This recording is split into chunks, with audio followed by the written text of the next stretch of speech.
Hi friends, good evening to all of you. तो आज exercise 3.2 का क्वेश्चन नंबर 1 का सेकेंड पार्ट करवाने जा रहा हूं। ये काफी इजी है और इसमें 2 मिनट का भी काम नहीं, काफी इजी क्वेश्चन है। क्वेश्चन है 5 pencils and 7 pens together cost ₹50। Clear? 5 pencil और 7 पेन्स दोनों का कॉस्ट कितना है? 50 है। फिर whereas 7 pencils and 5 pens, इसका ठीक opposite, together cost ₹46। Find the cost of 1 pencil and that of 1 pen. आपको तो पहले भी ये चीज पता है कि अगर आपको ज्यादा क्वांटिटी का वैल्यू निकालना हो या कॉस्ट निकालना हो तो एक का जानना जरूरी है। अगर नहीं जानोगे तो फिर ज्यादा का नहीं निकाल पाओगे। अगर मान लीजिए कि हमको, सपोज कीजिए कि हमें 20 बुक्स का कॉस्ट पता करना है, तो हम सबसे पहले ये तो जानेंगे कि एक बुक का कितना कॉस्ट है। जब तक आप एक बुक का कॉस्ट नहीं जानोगे तब तक 20 बुक का कॉस्ट कैसे पता करोगे? तो इसलिए इसमें है कि आपका 5 पेंसिल है और 7 पेन्स है। कोई भी आदमी गया परचेज करने के लिए, उन्होंने 5 पेंसिल्स परचेज किया और 7 पेन्स परचेज किया। जब दुकानदार को पैसा देने की बारी आई तो उनको 50 रुपीज देना पड़ा। तो हमें तो ये पता नहीं है कि पेन्स का क्या रेट है और पेंसिल्स का क्या रेट है, मीन्स एक पेन का क्या रेट है और एक पेंसिल का क्या रेट है, तो वही हमको फाइंड आउट करना।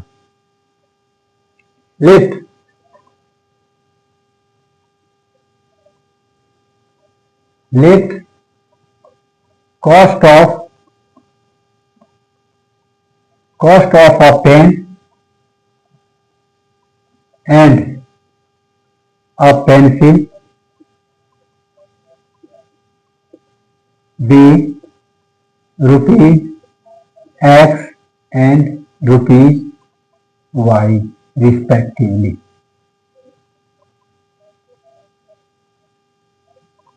क्लियर है? हमने क्या किया, एक पेन का कॉस्ट ₹X लेट किया और एक पेंसिल का कॉस्ट ₹Y लेट किया। तो आगे फिर अकॉर्डिंग टू क्वेश्चन आपके 5 पेंसिल का क्या कॉस्ट हो जाएगा? अगर एक पेंसिल का कॉस्ट X हुआ तो 5 पेंसिल का क्या हो जाएगा? सीधी सी बात है, अगर एक पेंसिल का कॉस्ट ₹2 है तो 5 पेंसिल का कितना होगा? 5 को ₹2 से मल्टीप्लाई कर दीजिए। तो हमने 5 पेंसिल खरीदा तो 5 पेंसिल का कॉस्ट हो जाएगा 5 into X, फिर प्लस 7 पेंसिल है। एक पेंसिल का कीमत है Y, हमने 7 पेंसिल परचेज किया तो क्या कॉस्ट हो जाएगा? 7 into Y, दोनों मिलाकर के कितना है टुगेदर कॉस्ट? ₹50। क्लियर है? ये हो गया 5X plus 7Y equals to 50, equation 1। And और फिर क्या है? इसका अपोजिट है, 7 पेंसिल है और 5 पेन है।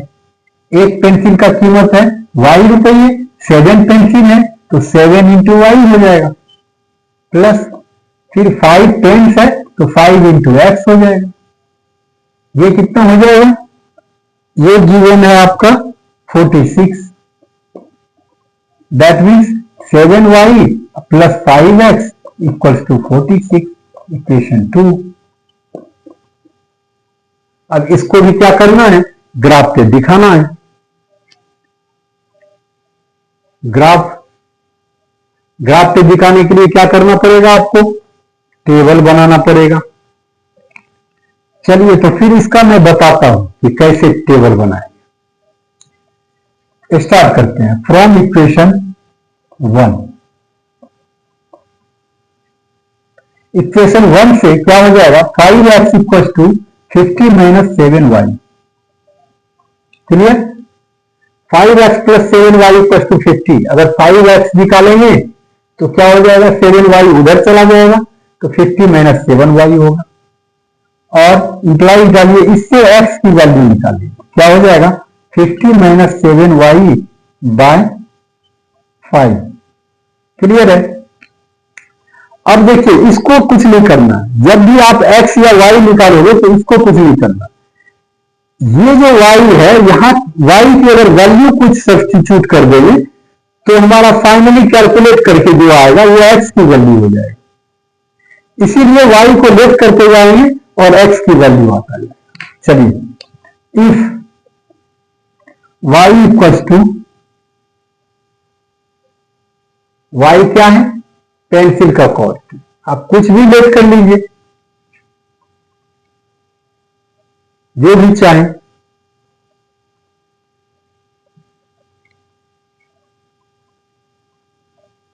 अब यहां पे मान लीजिए पेंसिल का कॉस्ट है, अगर y की वैल्यू आप 2 लेते हो, अपने मन से कुछ भी ले सकते हैं, 2, 5, 10, 6, आपकी इच्छा है। If y equals to 2 then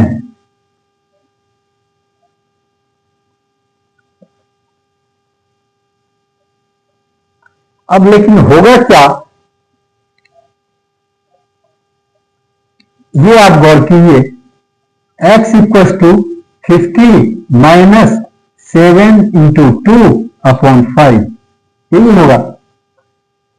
तो 15 में से अगर आप 14 माइनस करोगे तो कितना आएगा,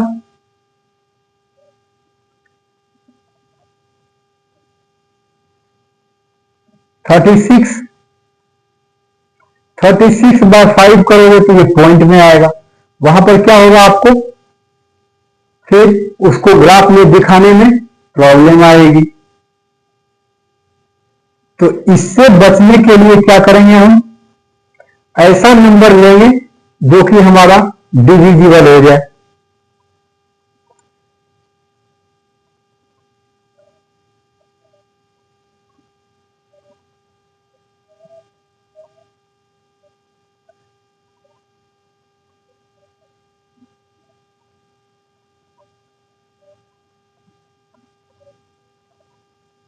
लेकिन कुछ भी कीजिएगा तो सब आपको पॉइंट में आना पड़ेगा ही।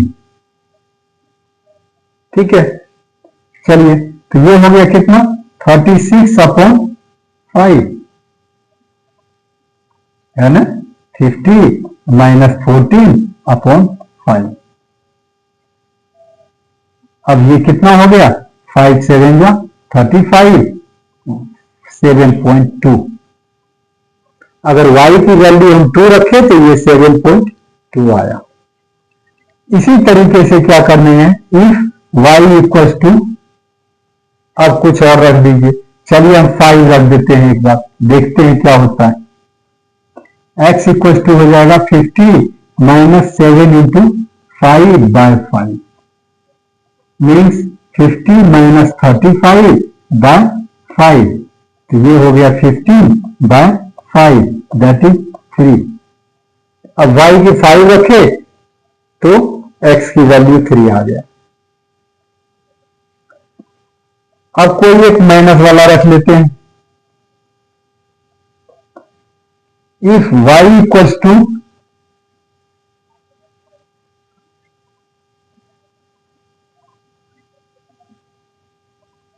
अब y है क्या, तो y जो है कॉस्ट है, कॉस्ट कभी नेगेटिव हो नहीं सकता, कॉस्ट नेगेटिव होगा क्या, नहीं, तो यहां नेगेटिव हम नहीं रखेंगे, यहां हम कुछ भी रखेंगे, पॉजिटिव ही रख देंगे। फिर देन x की वैल्यू निकाल लीजिए, तो 50 माइनस, अब यहां देखिए अगर यहां 10 रख देंगे तो ये फिर नेगेटिव आ जाएगा आंसर, इसीलिए 10 नहीं रख करके आप 10 से कम रख सकते हैं, मीन्स 3 रख दीजिए, 4 रख दीजिए। चलिए 4 देखते हैं रख करके, तो 50 माइनस 7 इंटू 4 बाय 5, तो 50 माइनस 28 बाय 5 कितना हो गया, 22 बाय 5। 4.4। अब ये जैसे आपका 3 वैल्यू हमने निकाल लिया 2, 5, 4 रख करके, इसी तरीके से आप दूसरे इक्वेशन से भी 3 वैल्यूज निकाल लेंगे। हम निकालते रहेंगे, बहुत लंबा जाएगा। अब इसके लिए आप एक टेबल बना सकते हैं। टेबल तो आप जब ही इसका सॉल्यूशन निकाल लिए तब ये टेबल बन गया। एक्स वाई,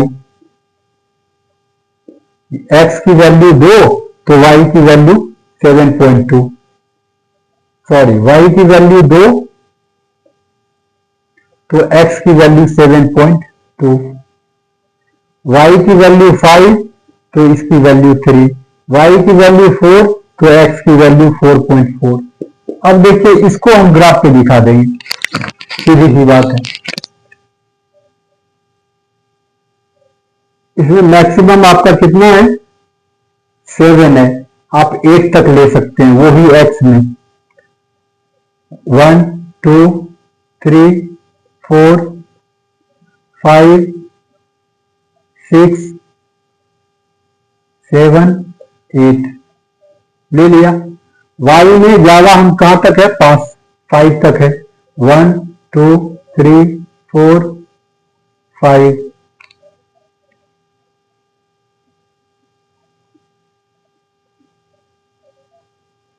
अब एक्स वाई की वैल्यू 2 है तो एक्स की वैल्यू है 7.2। अब इसके बीच में छोटे छोटे एक लाइन्स होंगे, इन दोनों को मिला करके 10 लाइन्स होता है। तो हमको सेकेंड जो होगा, इसके बाद ये फर्स्ट, इसके बाद फर्स्ट होगा, फिर सेकेंड जो लाइन होगा, सेकेंड लाइन को हम क्या करेंगे? इससे देखेंगे कहां है। ये पॉइंट हमारा किसको दिखाएगा? 2 और 7.2 को। क्लियर है? इस लाइन की जरूरत यहां नहीं है, हमको केवल पॉइंट प्लॉटिंग करने के लिए सीधी लाइन डालनी होती है। हो गया। इसी तरीके से अगर x 3 है तो y 5 है, y 5 होगा और x कहां होगा? ये 3 होगा। ये देखिए यहां पॉइंट आएगा ये। फिर अगर y 4 होगा, y अगर 4 होगा तो x जो है 4.4 होगा। मीन्स 4 और 5 हाफ से थोड़ा सा कम यहां होगा। फाइनली क्या करेंगे? इसको हम ज्वाइन, ये एक लाइन बन गया। इसी तरीके से जब इस इक्वेशन का आप लाइन बनाओगे तो वो कहीं ना कहीं किसी पॉइंट पर कट करेगा। ये जरूरी नहीं कि इसी तीनों पॉइंट पे करेगा, और किसी पे हो सकता है यहां कट कर दे। तो यहां कट करेगा तो यहां से यहां तक का डिस्टेंस देखेंगे और इधर का हॉरिजॉन्टल डिस्टेंस देखेंगे और फिर उसका एक्स कोऑर्डिनेट और वाई कोऑर्डिनेट लिखेंगे। लेकिन आएगा इसी पर, इस लाइन पर का ही कोई पॉइंट होगा जहां से होकर के वो दूसरी लाइन जो आप इसका ड्रॉ करोगे वो पास करेगा, और उस जहां से पास करेगा उस पॉइंट का जो कोऑर्डिनेट होगा वो इनका आंसर होगा। तो मेरे ख्याल में अगर फर्स्ट क्वेश्चन आप लोगों का, सॉरी फर्स्ट पार्ट अगर आप लोगों का ठीक से क्लियर नहीं हुआ होगा तो सेकेंड पार्ट आई थिंक समझ लेने के बाद फर्स्ट भी आपका क्लियर हो जाएगा। तो इस तरीके से फर्स्ट क्वेश्चन आपका फिनिश हो गया। Thanks to all of you.